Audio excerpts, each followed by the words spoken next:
Hi hello friends, welcome to Bangalore ಅಡುಗೆ. ನೋಡಿ friends, ಇವತ್ತಿನ ರೆಸಿಪಿ ಬಂದು ನಾವು ಟೊಮೆಟೊ ಫ್ರೈಡ್ ರೈಸ್ ಹೇಗೆ ಮಾಡೋದಂತ ಹೇಳಿ ನೋಡೋಣ. ಸ್ಟವ್ ಮೇಲೆ ಒಂದು ಪ್ಯಾನ್ ಇಟ್ಕೊಳ್ಳಿ. ಪ್ಯಾನಲ್ಲಿ ನಾನು 3 ಸ್ಪೂನಷ್ಟು ಎಣ್ಣೆ ಹಾಕ್ಕೊಂಡಿದ್ದೀನಿ. ಎಣ್ಣೆ ಬಿಸಿ ಆಗಿದೆ. ಸ್ವಲ್ಪ ಸಾಸಿವೆ ಹಾಕ್ಕೊಳ್ಳಿ. ಚಿಕ್ಕದು 3 ಟೊಮೆಟೊ ಕಟ್ ಮಾಡಿ ಇಟ್ಕೊಂಡಿದ್ದೀನಿ. 2 ಹಸಿಮೆಣಸಿನ್ಕಾಯಿ, ಸ್ವಲ್ಪ ಕರಿಬೇವು, 4 ಈರುಳ್ಳಿ ಉದ್ದುದ್ದಕ್ಕೆ ಕಟ್ ಮಾಡ್ಕೊಳ್ಳಿ. ಸ್ವಲ್ಪ ಕೊತ್ತಂಬರಿ ಸೊಪ್ಪು. ನೋಡಿ, ಸಾಸಿವೆ ಹಾಕಿದ್ದೀನಿ. ಈಗ ಹಸಿಮೆಣಸಿನ್ಕಾಯಿ ಆ್ಯಡ್ ಮಾಡ್ಕೊಳ್ಳಿ. ಜೊತೆಗೇನೆ ಈರುಳ್ಳಿನ ಆ್ಯಡ್ ಮಾಡ್ಕೊಳ್ಳೋಣ.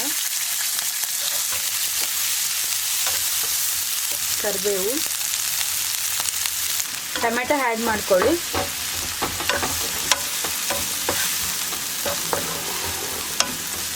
ಒಂದು ಚಿಟಿಕೆಯಷ್ಟು ಅರಿಶಿನ ಪುಡಿ ಆ್ಯಡ್ ಮಾಡ್ಕೊಳ್ಳಿ.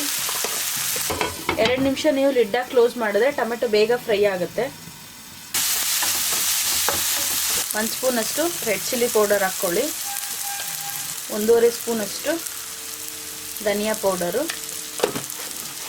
ಒಂದು ಅರ್ಧ ಸ್ಪೂನಷ್ಟು ಗರಂ ಮಸಾಲ ಹಾಕ್ಕೊಳ್ಳಿ. ರುಚಿಗೆ ತಕ್ಕಷ್ಟು ಉಪ್ಪು ಆ್ಯಡ್ ಮಾಡ್ಕೊಳ್ಳೋಣ. ನಾವು ಅನ್ನದಲ್ಲಿ ಆಲ್ರೆಡಿ ಉಪ್ಪು ಹಾಕಿ ಅನ್ನ ಮಾಡಿರ್ತೀವಿ, ಅದರಿಂದ ಗೊಜ್ಜಿಗೆ ಮಾತ್ರ ಎಷ್ಟು ಬೇಕೋ ಸ್ವಲ್ಪ ಆ್ಯಡ್ ಮಾಡ್ಕೊಳ್ಳಿ. ಸ್ವಲ್ಪ ಕೊತ್ತಂಬರಿ ಆ್ಯಡ್ ಮಾಡ್ಕೊಳ್ಳಿ. ನೋಡಿ, ರಾತ್ರಿ ಉಳಿದಿರೋ ಅನ್ನದಲ್ಲಿ ನಾವು 15 ನಿಮಿಷದಲ್ಲಿ ಈ ಥರ ಟೊಮೆಟೊ ಫ್ರೈಡ್ ರೈಸ್ ಮಾಡ್ಬೋದು. ನೋಡಿ, ನಾನು ಇವಾಗ ಅನ್ನನ ಆ್ಯಡ್ ಮಾಡ್ಕೊಳ್ತೀನಿ. ನೋಡಿದ್ರಲ್ಲ ಫ್ರೆಂಡ್ಸ್, ಟೊಮೆಟೊ ಫ್ರೈಡ್ ರೈಸು ಎಷ್ಟು ಈಸಿಯಾಗಿ ನಾವು ಮಾಡೋದು. ಜಸ್ಟ್ 15 ನಿಮಿಷದಲ್ಲಿ ನಾವು ಮಾಡ್ಬೋದು.